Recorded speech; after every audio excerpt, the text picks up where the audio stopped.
ಇದು ಸತ್ಯದ ಬೆಳಕು. ವಜ್ರಾಕ್ಷ ನ್ಯೂಸ್ಗೆ ಸ್ವಾಗತ. ನಾನು ಗುರುರಾಜ್ ಪಡಿಗೇರ್. ಶ್ರೀ ಭಗೀರಥ ಜಯಂತಿ ಅಂಗವಾಗಿ ರಾಜ್ಯ ಸರ್ಕಾರ ಹಾಗೂ ಜಿಲ್ಲಾಧಿಕಾರಿಗಳಿಂದ ಸ್ಪಷ್ಟ ಆದೇಶದನ್ವಯ ತಾಲೂಕಿನ ಎಲ್ಲ ಸರ್ಕಾರಿ ಕಚೇರಿಗಳಲ್ಲಿ ಸಾಂಕೇತಿಕವಾಗಿ ಭಗೀರಥ ಜಯಂತಿಯನ್ನು ಆಚರಿಸಲು ಸೂಚಿಸಲಾಗಿದೆ. ಆದರೆ ವಿಷಾದನೀಯವೇನೆಂದರೆ ರಟ್ಟೆಹಳ್ಳಿ ತಾಲೂಕು ದಂಡಾಧಿಕಾರಿಗಳು ಹಾಗೂ ರಾಷ್ಟ್ರೀಯ ಹಬ್ಬಗಳ ಆಡಳಿತಾಧಿಕಾರಿಗಳಾದ ತಹಶೀಲ್ದಾರ್ ಶ್ವೇತಾ ಅಮರಾವತಿಯವರು ಜಯಂತಿಯಲ್ಲಿ ಭಾಗವಹಿಸಿಲ್ಲ. ಸರ್ಕಾರದ ಆದೇಶದ ವಿರುದ್ಧವಾಗಿರುವುದು ಅಲ್ಲದೆ ತಾಲೂಕು ಪಂಚಾಯತ್ ಕಾರ್ಯಾಲಯದ ಸಿಬ್ಬಂದಿಗಳು ಕೂಡ ಆಚರಣೆ ಮಾಡಿಲ್ಲ. ಈ ಹಿಂದಿನ ಯಾವುದೇ ಆಚರಣೆ ಮಾಡಿಲ್ಲ. ಇದರ ಬಗ್ಗೆ ಕೇಳಿದರೆ ತಹಶೀಲ್ದಾರ್ ಆದೇಶ ಮಾಡಿಲ್ಲ ಎಂದು ತಿಳಿಸಿದ್ದಾರೆ. ಮಹನೀಯರ ಜಯಂತಿ ಆಚರಿಸುವುದು ಕೇವಲ ಒಂದು ಆಚರಣೆ ಅಲ್ಲ, ನಮ್ಮ ಸಂಸ್ಕೃತಿ ಮತ್ತು ಪರಂಪರೆಯನ್ನು ಗೌರವಿಸುವ ಮಹತ್ವದ ಕಾರ್ಯವಾಗಿದೆ. ಆದರೂ ನಿರ್ಲಕ್ಷ್ಯ ತೋರಿದ ಅಧಿಕಾರಿಗಳ ವಿರುದ್ಧ ಸೂಕ್ತ ಕ್ರಮ ಕೈಗೊಳ್ಳುವಂತೆ ಉಪ್ಪಾರ್ ಸಮಾಜ ಬಾಂಧವರು ಆಗ್ರಹಿಸುತ್ತೇವೆ ಎಂದು ತಿಳಿಸಿದ್ದಾರೆ. ಈ ಸಂದರ್ಭದಲ್ಲಿ ಹೈಕೋರ್ಟ್ ವಕೀಲರಾದ ಎಂಜಿ ಗೋರ್ಪಡೆ, ಶೇರೇಗಾರ್, ಪಟ್ಟಣ ಪಂಚಾಯತ್ ಉಪಾಧ್ಯಕ್ಷರಾದ ಶಿವಕುಮಾರ್ ಉಪ್ಪಾರ್, ಉಪ್ಪಾರ್ ಸಮಾಜದ ಅಧ್ಯಕ್ಷರು ರಾಜು ಉಪ್ಪಾರ್, ಲಕ್ಷ್ಮಣ್ ಹುಲ್ಲತ್ತಿ, ಹನುಮಂತಪ್ಪ ಉಪ್ಪಾರ್, ತಿರುಕಪ್ಪ ಉಪ್ಪಾರ್, ನಾಗರಾಜ್ ಉಪ್ಪಾರ್, ರಾಮು ಬಳ್ಳೇಶ್ವರ್ ಇನ್ನೂ ಮುಂತಾದವರು ಉಪಸ್ಥಿತರಿದ್ದರು. Vajraksha news report, Kalandar ಎಲೆದಹಳ್ಳಿ, Haveri.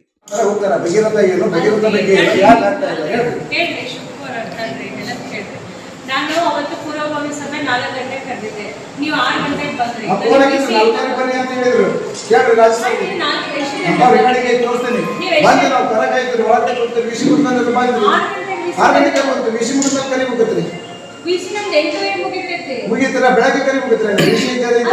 ನಿಗದಿಪಡಿಸಿರ್ತೀವಿ, ಆ ಟೈಮ್ ನೀವು ಬಂದಿಲ್ಲ ಅಂದ್ರೆ ನಿಮಗೆ ಕ್ಯಾಮ್ರಾ ಆಫ್ ಮಾಡ್ರಿ ದಯವಿಟ್ಟು.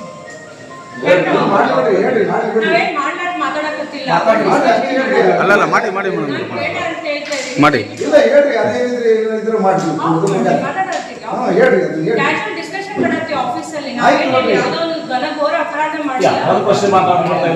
ಸಮಾಜದಲ್ಲಿ ಯಾಕೋ ನಶಿಸಿ ಹೋಗ್ತಾ ಇದೆ, ಅದು ಬೇಸರದ ಸಂಗತಿ. ಭಗೀರಥ ಮಹರ್ಷಿಗಳು ದೇವಮಾನವರು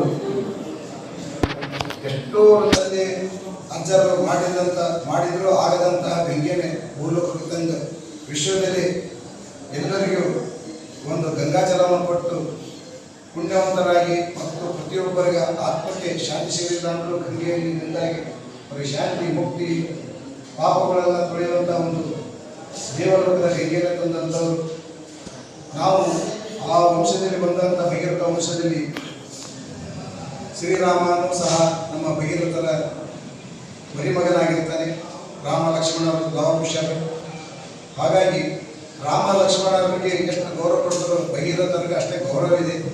ಆದರೆ ಆಚರಣೆಯನ್ನೆಲ್ಲ ಹಿಂದುಳಿದಿದೆ. ಅದು ಆಗಬಾರ್ದು. ಯಾಕಂದರೆ ಭಗೀರಥ ಯಾರು, ಅವ್ರ ರಾಜ್ಯ ಯಾರು, ಅಪ್ಪ ಯಾರು, ಅವ್ರ ಬ್ರಹ್ಮ ಯಾರು, ಇದು ಹೇಳ್ತಾ ಬಂದಿದೆ.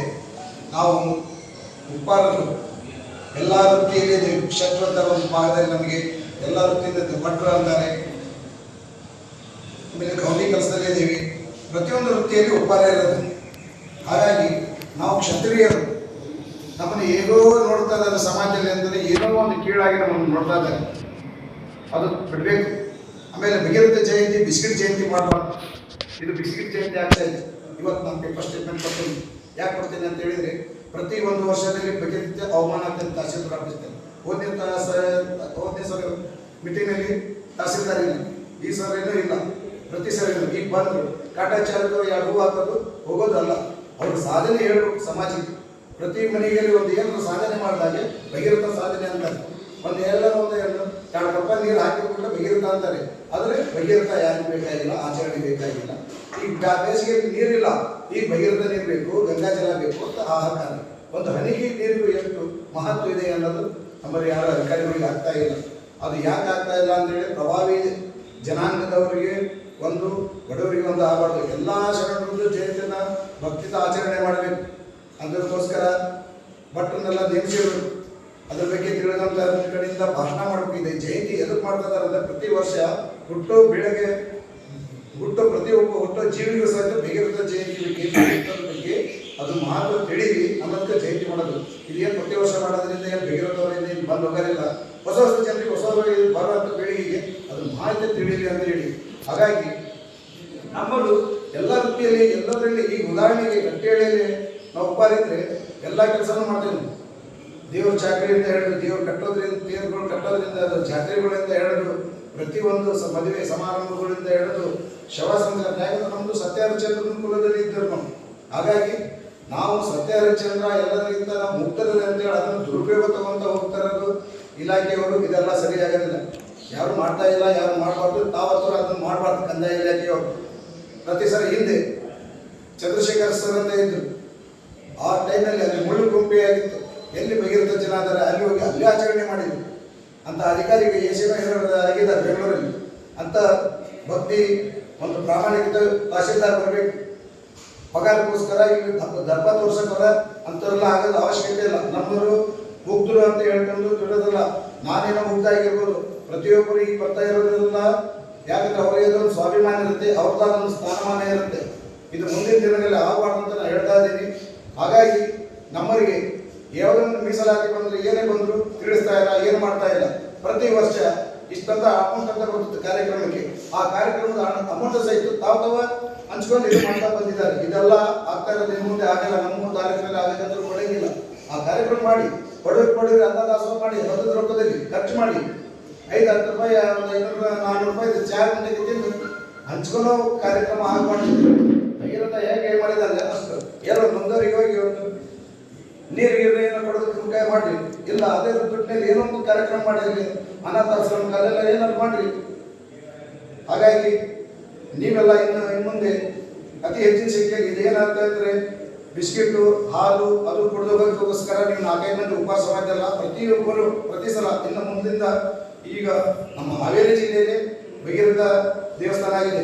ಇನ್ನಾಗ ಆಹ್ವಾನ ಕೊಟ್ಟಿದ್ದೇವೆ, ಸ್ಟಾಪ್ಗೆಲ್ಲ ಹಿಡಿದ್ದೀವಿ. ಭಗೀರಥ ಜಯಂತಿ ದಿನ ಭಗೀರಥ ಒಂದು ದೇವಸ್ಥಾನಕ್ಕೆ ಅಧಿಕಾರಿಗಳು ಬರ್ತಾ ಇಲ್ಲ ಅಂತ ಹೇಳಿದ್ಮೇಲೆ ಜನಸಾಮಾನ್ಯರ ಗತಿ ಏನು? ಈಗೆಲ್ಲ ನೀವೆಲ್ಲ ನಮ್ಮ ಜನಾಂಗದವರೆಲ್ಲ ನೋಡ್ತಾ ಇದ್ದೀರಿ. ರಾಜಕಾರಣಿಗಳು ಏನು ಯಾರ್ಯಾರು ಹೆಂಗೆ ನಮ್ಮ ದುರುಪಯೋಗ ತಗೊಂತಾರೆ ಅಂದ್ರೆ ಅದರ ಬಗ್ಗೆ ಜನ ಎಲ್ಲ ಸೂಕ್ಷ್ಮ ನೋಡ್ತಾ ಇದ್ದಾರೆ. ಹಾಗಾಗಿ ಮುಂದಿನ ದಿನಗಳಲ್ಲಿ ಇಲ್ಲಿ ಅಂತಲ್ಲ ಆ ಭಗೀರಥ ದೇವಸ್ಥಾನದಲ್ಲಿ ಕಾರ್ಯಕ್ರಮ ಮಾಡ್ತಾ ಇದ್ದೀವಿ.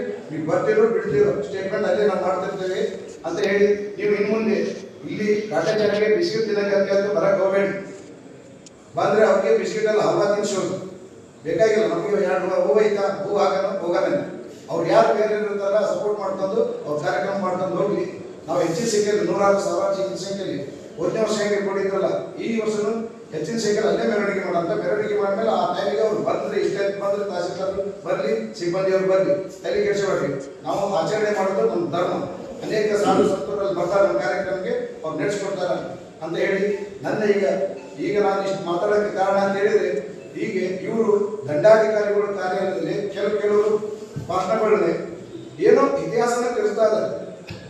ಅದನ್ನೇ ಇತಿಹಾಸ ಏನೋ ತಿರುಚಿ ಯಾರೋ ಮಾತಾಡಬೇಕಾದ್ರೆ ಒಂದೇ ಸಲ ಮಾತಾಡಿದ ಭಾಷಣ ಯಾರ್ಯಾರು ಏನು ಹಿಂದೆ ನಮ್ಮ ಭಗೀರಥ ಮಹಾರಾಜರಾಗಿದ್ದಂತ ಪಾಕಿಸ್ತಾನ ಬರ್ಮಾಕ್ಕೆ ಚೈನಾಕ್ಕೆ ನೀರನ್ನು ಹೋಗೋದು ಬೇಡ ಅಂತೇಳಿ ಎಲ್ಲ ಜನರು ರಾಜರು ಕರ್ಕೊಂಡು ದಂಡೆ ಎತ್ತಿ ಖಾಲಿ ಮಾಡ್ಕೊಂಡು ಚಾಲೂ ಮಾಡ್ಕೊಂಡು ತಂದಿದ್ರು. ಅಂದ್ರೆ ಇಂಥವೆಲ್ಲ ಏನಕ್ಕೆ ಸಾಕ್ಷಿ ಮೇಲೆ ಏನು ಮಾಡ್ಬೇಕು, ಯಾಕೆ ಭಾಷಣ ಇರ್ತೈಪ ಅಂತ ಕೇಳೋದು ಅಂತ ಆಗಬೇಕು. ಯಾಕಂದ್ರೆ ಆವಾಗ ಹಿಂದೆ ಗೋಲು ಕೈಲಾಸದಿಂದ ಗಂಗೆ ತಂದು ಪಾತಾಳ ಲೋಕಕ್ಕೆ ಎಲ್ಲ ಕಡೆಗೂ ಕೊಟ್ಟ ಇದ್ದಾರೆ ನೀರು. ಅದ್ರ ಸಾಕ್ಷಿ ಪುರಾಣದಲ್ಲೇ ಇದೆ. ಹಿಂದೆ ನಮ್ಮ ಗ್ರಂಥದಲ್ಲಿ ಪ್ರತಿಯೊಂದು ನಮ್ಮ ಸನಾತನದಲ್ಲಿ ಕೊಟ್ಟಿದ್ದಾರೆ. ಎಲ್ಲ ಲೋಕದಲ್ಲಿ ಜನ ಇದ್ದಾರೆ ಅಂತ ಹೇಳಿ ಈಗ ಇವು ಬರಾಕತ್ತವು, ಎಲಿಲೆನ್ಸ್ ಬರ್ತಾವು, ಅಲ್ಲಿಂದ ಬರ್ತಾವು, ಅಲ್ಲೊಂದು ಹೋಗೈತಿ ಇಲ್ಲೊಂದು ಹೋಗೈತಿ ಅಂತಾರೆ. ಅಂದ್ರೆ ನಮ್ಮ ಗ್ರಂಥ ತೆಗೆದಿದ್ದೆಲ್ಲ ಸುಳ್ಳು. ನಮ್ಮ ಈ ಪ್ರಾಚೀನ ಕಾಲದಲ್ಲಿ ಬ್ರಹ್ಮಲೋಕದಿಂದ ಗಂಗೆ ತರದ್ದು ಸುಳ್ಳು, ಎಲ್ಲ ಸುಳ್ಳು. ಅಂಥವೆಲ್ಲ ಅವಕಾಶ ಕೊಡೋ ದಂಡಾಧಿಕಾರಿಗಳು ನ್ಯಾಯಾಲಯ ಯಾರೇ ಒಂದು ಮನಸ್ಸಿಗೆ ಬಂದಂಗೆ ಭಾಷಣ ಮಾಡೋದು ಕೊಡಬಾರ್ದು. ಯಾರು ದೊಡ್ಡ ಮನುಷ್ಯ ಅಂತಾರೆ. ಹಾಗಾಗಿ ಇಂಥವೆಲ್ಲ ಹೊರಗಡೆ ಭಾಷಣ ಮಾಡ್ಕೊಳ್ಳಿ. ಇದು ನ್ಯಾಯಾಲಯ. ಇದು ಪ್ರತಿಯೊಬ್ಬರಿಗೆ ಶಿಕ್ಷೆ ಮಾಡೋದಿದೆ, ಪ್ರತಿಯೊಬ್ಬರಿಗೆ ತಪ್ಪು ಮಾಡೋದಕ್ಕೆ ಹೇಳೋದಿದೆ. ಇಲ್ಲಿ ನೀವು ತಪ್ಪು ಮಾಡಬಾರ್ದು ಅಂತ ಹೇಳಿ ನಾನು 2 ಮಾತು ಮುಗಿಸ್ತಾ ಇದ್ದೀನಿ. ಜೈ ಹಿಂದ್, ಜೈ ಹಿಂದ್. ಮತ್ತೆ ತಾಲೂಕು ಕಚೇರಿಯ ಅಧಿಕಾರಿ ಎಲ್ಲ ಸಿಬ್ಬಂದಿ ವರ್ಗದವರು ಇಲ್ಲಿಗೆ ಶ್ರೀ ಭಗೀರಥ ಆಚರಣೆಗೆ ಆಗಮಿಸಿದ್ದೀರಿ.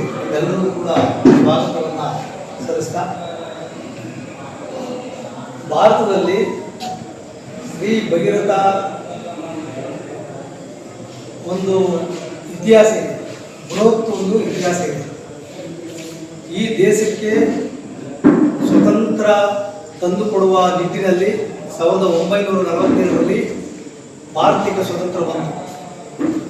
ಸ್ವತಂತ್ರದ ಪೂರ್ವದಲ್ಲಿ ಉಪ್ಪಿನ ಸತ್ಯಾಗ್ರಹ ಅಂತ ನಡೀತು.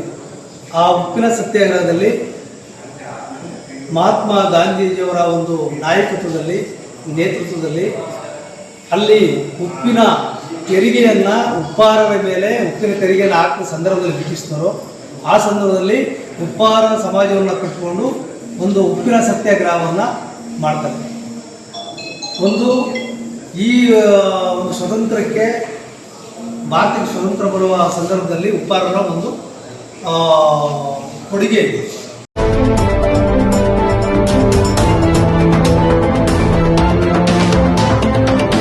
ವಜ್ರಾಕ್ಷ ನ್ಯೂಸ್, ಇದು ಸತ್ಯದ ಬೆಳಕು.